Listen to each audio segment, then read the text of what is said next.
Partido Republicano de Estados Unidos llegó a la esperada cifra de 218 escaños, lo que les da la mayoría en la Cámara de Representantes, la Cámara Baja del Congreso. Entre tanto, los demócratas alcanzan 211 representantes. El recién confirmado líder de los republicanos, Kevin McCarthy, sucedería a Nancy Pelosi en el tercer cargo de mayor importancia política del país. Con una calurosa bienvenida fue recibido el presidente electo de Brasil, Luiz Inácio Lula da Silva, en la Conferencia Climática de Naciones Unidas en Egipto. El mandatario se pronunció a favor de proteger la Amazonía.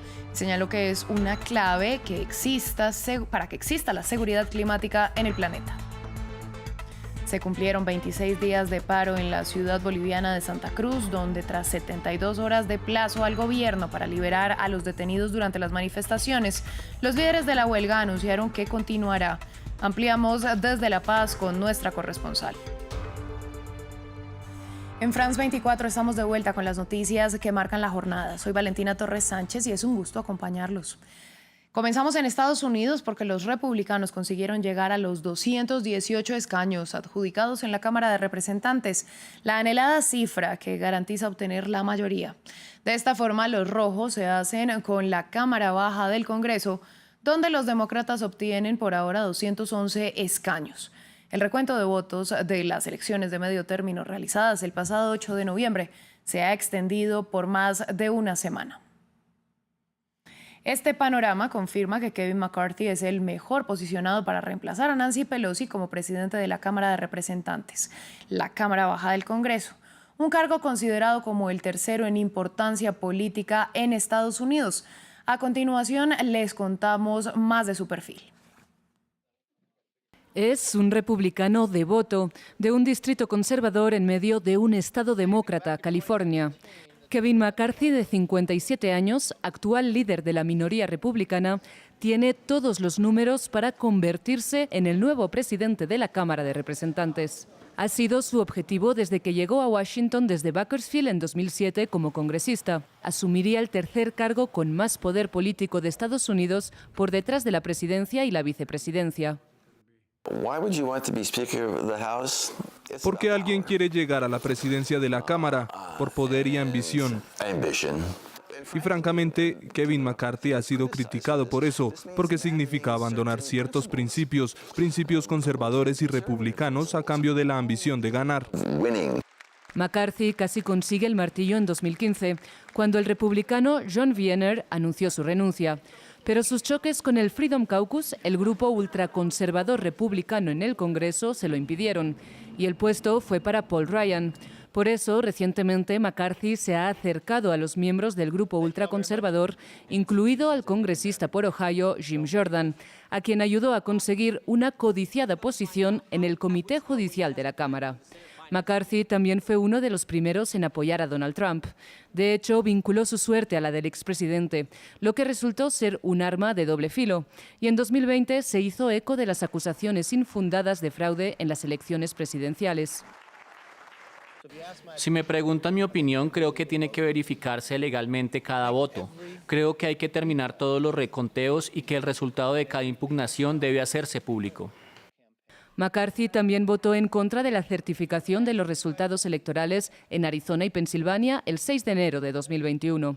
Aunque el republicano condenó el asalto al Capitolio y denunció el comportamiento de Donald Trump, semanas después fue a Mar-a-Lago a retractarse y a intentar recuperar el aprecio del hombre que una vez le llamó mi Kevin. Trump todavía mantiene una gran influencia sobre el Partido Republicano y su poder puede dificultar la tarea del nuevo presidente de la Cámara, que deberá hacer equilibrios entre las distintas facciones republicanas. En la ciudad de Los Ángeles, un vehículo arrolló a cerca de 22 reclutas, hiriendo gravemente a 5 de ellos cuando realizaban un entrenamiento de rutina. El accidente ocurrió en los suburbios de Whittier, en donde queda ubicada una academia de formación militar. 75 reclutas estaban trotando en una de las vías cercanas cuando un vehículo a alta velocidad que era conducido en el carril contrario embistió al grupo de personas, dejando a varios heridos, entre ellos el conductor del vehículo que colaboró con las autoridades. La investigación apunta a un presunto acto intencional o conducción bajo efectos del alcohol.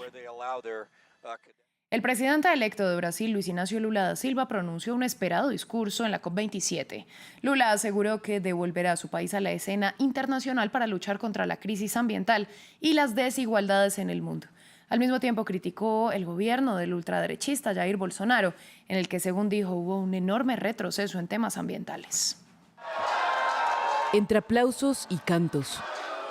Así fue la recepción del presidente electo de Brasil, Luis Ignacio Lula da Silva, en la COP27. El izquierdista pronunció un discurso en el que dejó algo claro. Brasil está de vuelta en la escena internacional. Un regreso en el que, según Lula, se luchará contra el cambio climático y las desigualdades a nivel mundial, y en el que cobrará la deuda pendiente de los países desarrollados con los países más vulnerables. 100.000 millones de dólares que, aseguró, aún no se han pagado. Los acuerdos ya finalizados tienen que salir del papel. Los acuerdos tienen que salir del papel y para eso es imprescindible volver disponibles los recursos para que los más pobres puedan enfrentar las consecuencias de los problemas creados en buena medida por los países más ricos de una manera desproporcionada que está afectando a los más vulnerables. Países ricos, mas que atinge de manera desproporcional los más vulnerables. En la COP27, Lula mostró su voluntad de desmarcarse de su predecesor, Jair Bolsonaro, y reactivar los esfuerzos por luchar contra la deforestación que llegó a máximos en los últimos 15 años durante el mandato del ultraderechista. No hay seguridad climática para el mundo sin una Amazonía protegida. Del resultado de las elecciones brasileñas dependía no solo la paz y el bienestar del pueblo brasileño, sino también la supervivencia de la Amazonía y, por lo tanto, la supervivencia de nuestro planeta. La sobrevivencia de nuestro planeta. La creación de una cumbre de los países amazónicos fue uno de los primeros anuncios a nivel internacional que hizo Lula desde su elección en octubre. Al mismo tiempo esbozó varias líneas que seguirá durante su mandato: luchar contra los crímenes ambientales y crear un ministerio de los pueblos originarios. Vamos a Nicaragua porque el gobierno de Daniel Ortega cerró otras 91 ONGs, 27 de ellas religiosas, argumentando que han incumplido sus obligaciones al no reportar por periodos de entre 2 y 29 años juntas directivas, estados financieros, balanza de comprobación, detalle de donaciones e información de identidad y origen de todos sus miembros donantes. Con esta nueva clausura masiva, el gobierno suma 2.926 organizaciones ilegalizadas desde 2018, pero la mayoría de los cierres se han producido desde marzo pasado. Finalizamos en Bolivia. Se cumplen 26 días de paro en Santa Cruz. Pasaron las 72 horas que los líderes de la huelga dieron para que el gobierno liberara a los manifestantes detenidos, entre otras propuestas. Y pese a que hubo avances, ahora anuncian que continuarán con los bloqueos y manifestaciones. Previamente hablamos con Mary Vaca, corresponsal de France 24 en La Paz, que hizo un balance de estos 26 días de paro. Se puede decir que es hasta ahora el paro más largo del que se tenga memoria en Bolivia. Y si bien ha sido un paro que ha sido acatado y seguido por la mayor parte de la población del departamento de Santa Cruz, también hay que decir que ha sido una movilización violenta de ambos lados.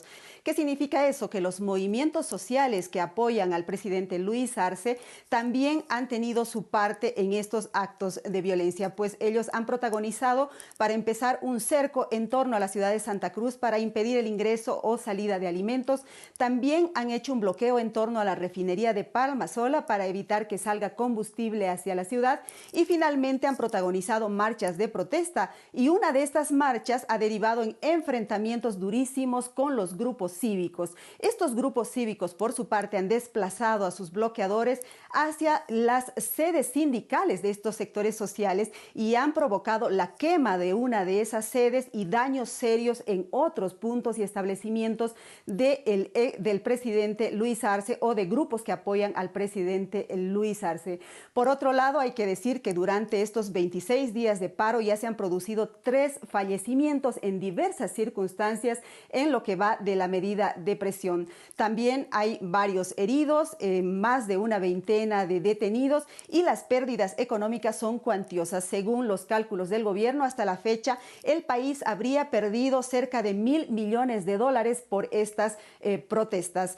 Por su parte, el gobierno de Luis Arce y particularmente el presidente ha acusado a los líderes de la protesta y al gobernador de Santa Cruz de estar desestabilizando a su gobierno, de estar queriendo hacer un golpe de Estado. Ellos han rechazado la denuncia, asegurando que lo único que buscan es que el censo de población y vivienda se realice en 2023 y no el 2024, como pretende el gobierno de Luis Arce.